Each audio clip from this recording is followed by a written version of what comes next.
À l'heure où la France se cherche un gouvernement à même de réformer la France et d'alléger sa dette, chacun d'entre nous, s'il était sollicité par le président de la République, aurait immédiatement des tas de propositions de réformes à mettre en place, surtout dans ce domaine de compétences professionnelles.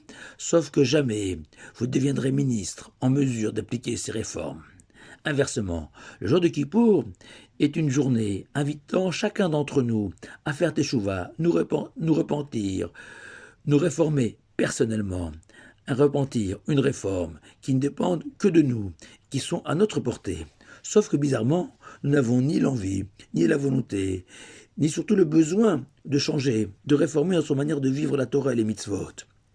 Chacun en ce début d'année est satisfait de sa pratique du judaïsme, et que pour beaucoup, la résolution de la nouvelle année concerne l'entretien de notre corps, plus de sport, un nouveau régime par exemple. Quid de notre âme? C'est pourtant elle qui doit être au centre de nos pensées en ce jour sacré, propice à toutes les remises en question. Étonnamment, le Talmud nous enseigne que parmi toutes les fêtes juives de notre calendrier, Kippour est considéré comme le jour le plus favorable pour Israël.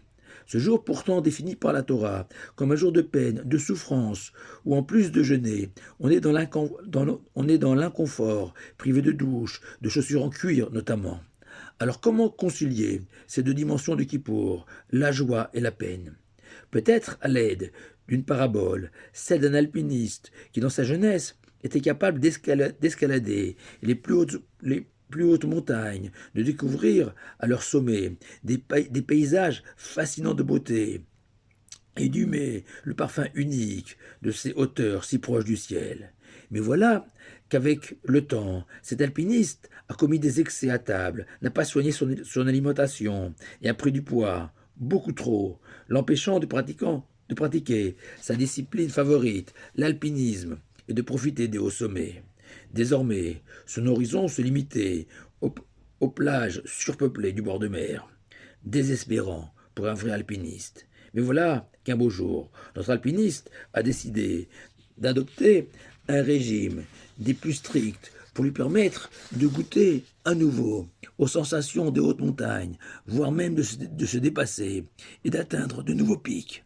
Alors, même si le régime imposé lui sera pénible, l'idée de pouvoir à nouveau s'échapper de la pollution ambiante et retrouver l'air si pur des montagnes le réjouira et le stimulera dans ses efforts. Et c'est exactement le sens de Kippour, où le jeûne n'est qu'un moyen pour nous permettre d'accomplir la véritable mitzvah du jour de Kippour, la Teshuvah. De même qu'à Rosh Hashanah, il y a une mitzvah de sonner du chauffard, à Sukkot de vivre dans la soukha, la cabane, et à Pessah de manger de la matzah. Et qu'aucun d'entre nous n'a fait l'impasse, ni sur le chauffard, ni sur la soukha ou la matzah. Ainsi, ne pas prendre de bonnes résolutions pour l'année à venir, c'est être passé à côté de l'ordre du jour de Kippour, Teshuvah, comme le martèle la Torah, qui bayom azeh raber alechem, car en ce jour, vous vous purifierez de vos fautes dans une perspective de Teshuvah. Teshuvah, de la racine revenir, comme cet alpiniste qui retrouve les sentiers des hautes montagnes. Et c'est dans ce sens qu'on peut comprendre que seulement le jour de Kippour, le Kohen Gadol, le grand prêtre, avait la mitzvah de pénétrer pour la seule fois de l'année, dans le Saint des Saints, la pièce la plus sacrée du temple de Jérusalem, où était posée l'arche sacrée, contenant les tables de la loi. Et le Kohen Gadol y faisait brûler le Kotoret, ses encens au parfum unique, comme pour nous indiquer, à nous, juifs s'apprêtant à célébrer Kippour, que la destination à atteindre en ce jour sacré, c'est bien le Saint des Saints, parfumé de l'encens, car comme l'enseigne le Talmud, la Teshuvah est si grande qu'elle atteint le trône céleste, la plus haute hauteur dans le ciel. Car faire Teshuvah, même si sur le moment ça paraît difficile, voire impossible, il faut être convaincu qu'au bout du chemin se trouve le paradis, celui par exemple d'un vrai Shabbat, respecté dans toute sa plénitude, une étude de Torah enrichissante, un véritable moment de partage avec ce qu'on est, fruit de notre générosité et de notre bonté.